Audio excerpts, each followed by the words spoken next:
Hey you guys, Happy New Year to y'all. Hey, I'm up here in a beautiful place and oh, look at this, I got a duck right here. I could have had a shot at him. Anyway, I'm up here and I was looking at my old shotgun and my old bands and I was thinking about old dogs.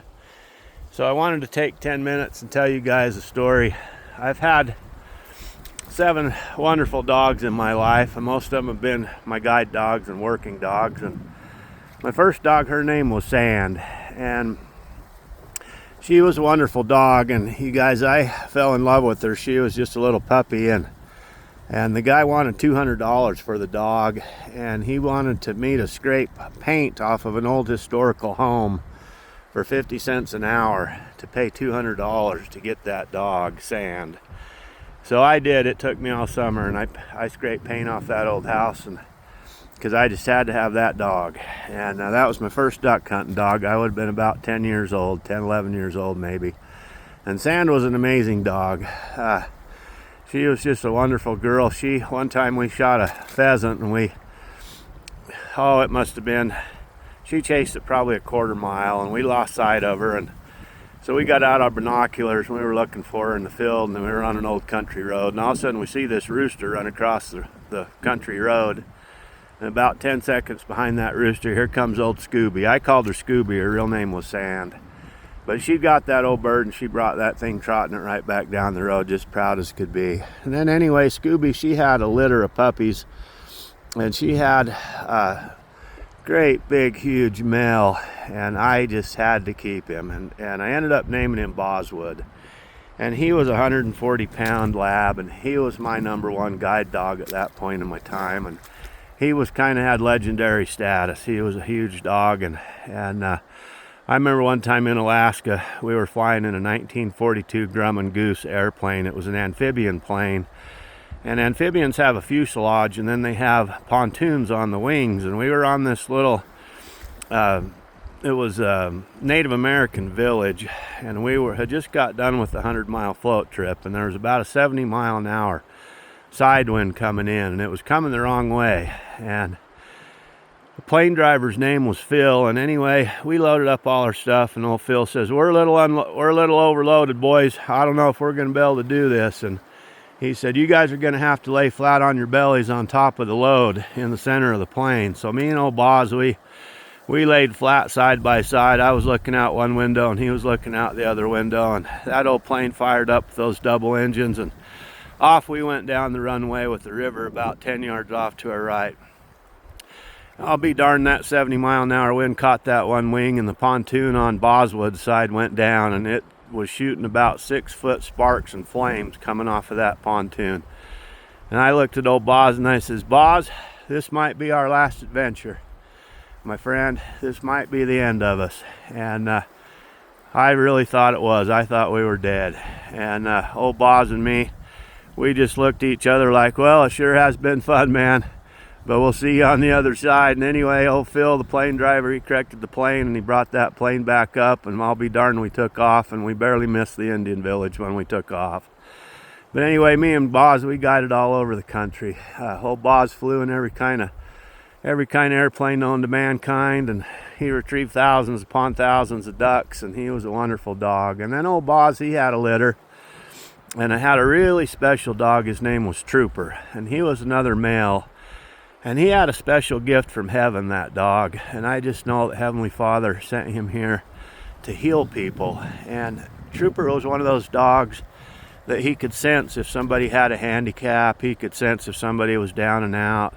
And he was a wonderful dog, but he had a gift. He had a special gift from heaven. And I think all the people that Trooper healed in his lifetime, people that he didn't even know, but he could tell that somebody had something ailing them. And I don't know, it's some sublimity, or I'm not sure what word I'm looking for, like a silent language. Old Trooper would heal that person. And Trooper was a wonderful dog, and he had a lot of problems, a lot of health problems, but he lived to be 16 years old, and he was one of the best hunting dogs I've ever had.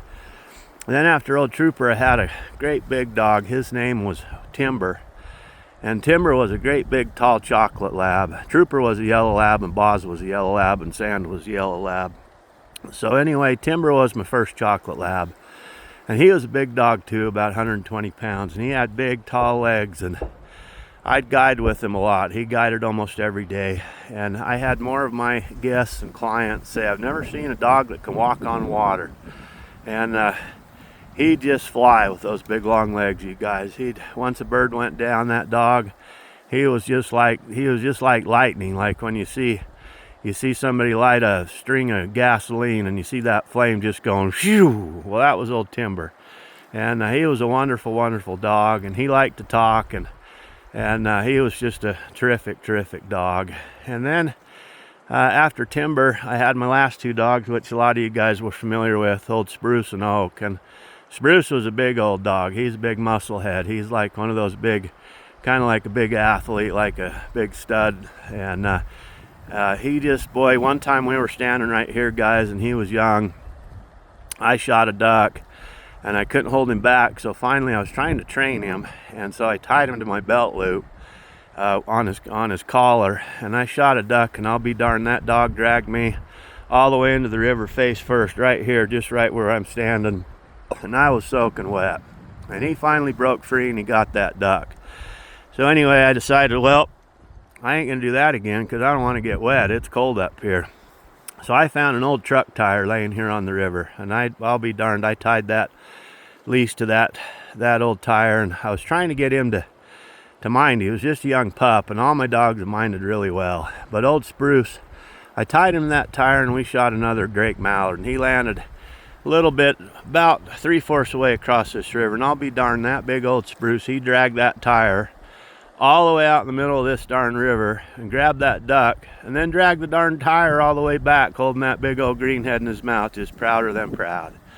He was a wonderful dog. Gosh, he was just built for speed, and he was just a wonderful, wonderful dog. He loved to talk. You guys saw him probably on my Facebook page, and he was quite a character. He was quite a show-off. And his brother Oak was one of them dogs. He was a yellow lab, and he had a wonderful nose. And one story that sticks out, a little bit further upriver, there's a bunch of pine trees, and we had a bunch of us, and we were hunting. We had a bunch of dogs, and we knocked down a big Drake mallard, and he sailed across the river, and he landed up in the pine trees. He was actually off the ground up in the trees.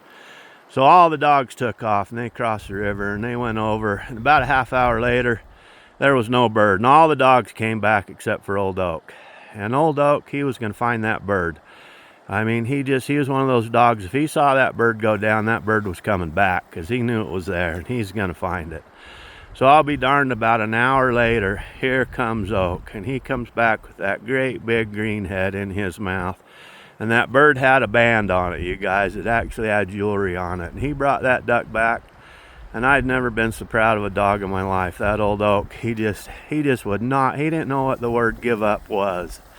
And just a wonderful, wonderful dog. And I lost both those dogs in Alaska, you guys. I've been in Alaska for 5 years, and I just got back to Utah, Idaho here about a week or so ago. And this is where I grew up hunting. My grandfather and father hunted here, and it's a special place to me. And I've only got 2 ducks this morning, and but I wanted to come. And I got another real special dog now. Her name's Rachel, and she's a black lab. And I was going to bring her, but I took her to the veterinarian a while ago, and she's got a little growth on her hip that I've been worried about, and I didn't want to bring her down here and have her hurt herself. So she's been a wonderful little dog too. She's retrieved a lot of ducks in Alaska, and she got 4 geese this year in Alaska, and she's just been a wonderful little dog. And anyway, guys, I just want to tell you some stories about 7 of my dogs in my lifetime. They've all lived a life of adventure and a life of love. And you know, one thing, dogs, they give us unconditional love no matter what. But you know what? It's our responsibility.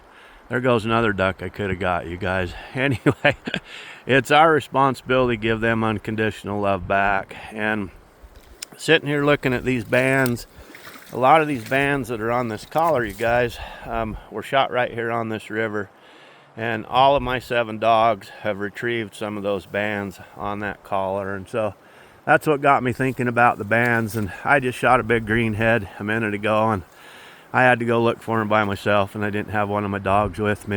And it just makes me miss them so much. And You know, they add a lot to our lives, and they bring a lot of joy to our lives. And not only dogs, guys, all of our pets. But anyway, I just want to take a few minutes on this new year and show you guys a place that I might not ever see this place again, you guys. So I wanted to come here one last time, because I'll be going back to Alaska here pretty soon after I get all my business done here in Utah and Idaho. And I don't know if I'll ever return to this place again. But you know, I thought that 5 years ago when I left. I came here one last time and I said the same thing, and I hope I get to come back here one day, but I don't know if I will or not. But anyway, I sure hope you guys all have a happy new year, and wanted to share really some fun stories about my dogs, and start out this new year with some fond memories of some of the part of my life and part of the wonderful dogs that I grew up with. And I'm sure all you guys have wonderful dogs and pets too that you love with all your heart.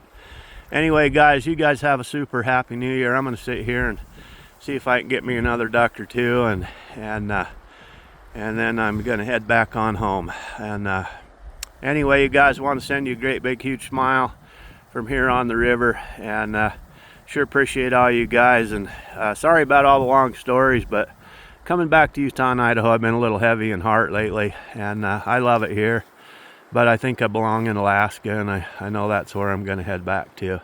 Anyway, you guys have an awesome day and a happy new year, and sending you a great big huge smile on this new year. And I hope your year is full of blessings and love and laughter and friends and family and dogs and pets. And sending you guys a great big smile from down here on the river. Okay, you guys, we'll see you later. Bye.